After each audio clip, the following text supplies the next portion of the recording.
UUP is in the plaza.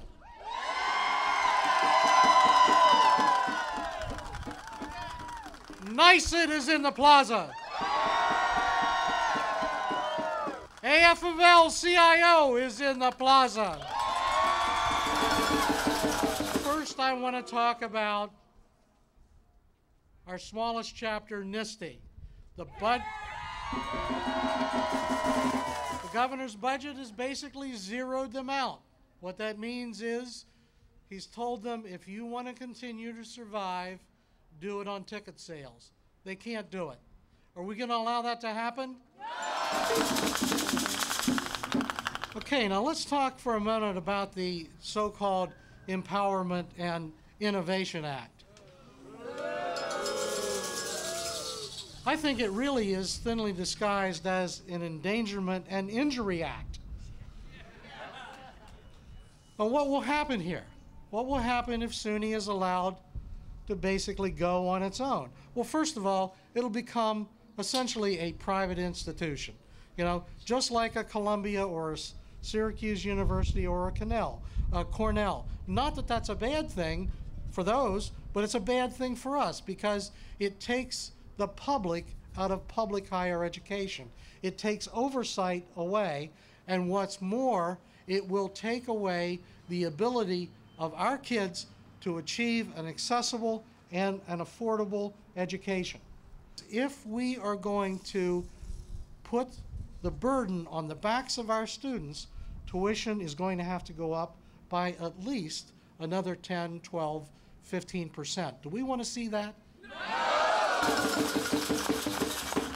A campus could set its tuition based on a student's year, a student's program, maybe even a student's ability to pay. And we can't have that because what the governor and what SUNY is saying is that, well, this is a predictable, a rational plan. It is neither rational nor predictable. How would a kid know what their tuition is going to be year by year, program by program? There's no way to predict that. In fact, the Assembly Finance Department stated just the other day that if this program had gone into effect as little as 2 years ago, tuition at SUNY would now be over $8,000, a rise of 91%. Just keep this in mind, just a couple of quick numbers. $528 million potentially in the last 2 years. The biggest hit of any agency. Yeah, there's sirens. This is an emergency.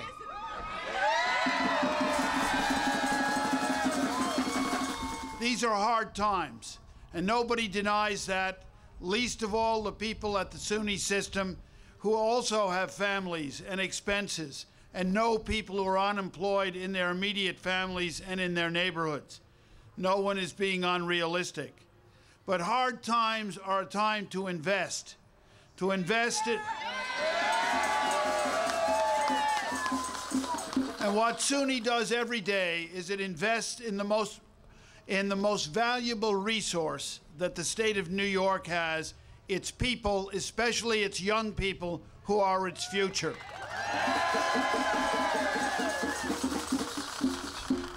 There's no question that we have to use creative planning, but to turn things over to the university system with no oversight from the duly elected legislature, if it's that good an idea, bring it before the legislature, let the people and the public look at it, and then we'll decide whether it makes sense or not. I am a graduate of public higher ed. I had myself a great education. I also taught for 24 years in the New York City public schools, so I know all about budget cuts. And one thing I know for sure is you can fight them. And what you're doing here today is the right thing. I think the cuts are going to affect, and me personally, and I know tons of other students who it's going to affect. Classroom sizes are already large enough, and the quality of education is only going to go downhill if we cut tuition and if we cut the budget. I know tons of students who rely on financial aid and financial everything to support their tuition to make it through school, and it's going to only hurt them, and it's going to take tons of students who are not going to be able to afford school if we cut the budget. Thank you. And the empowerment program will only make it impossible for lower income students to afford the better schools. My son started SUNY Binghamton when SUNY was a state-supported institution. And now, it's barely state-located. And we have got to turn that around, and I promise you, from wherever we are, and I know you heard Andy speak, that NYSET is going to be here for every minute of this battle. So will everybody else in the House of Labor, to make sure that we stand together, we deliver the message, our university has got to come back to the level it's supposed to be funded at. But what I'd like you to do is just do a 180, turn around, and help me tell this governor, no, we're not going to stand for it. We've had enough cuts. You're not going to abandon us.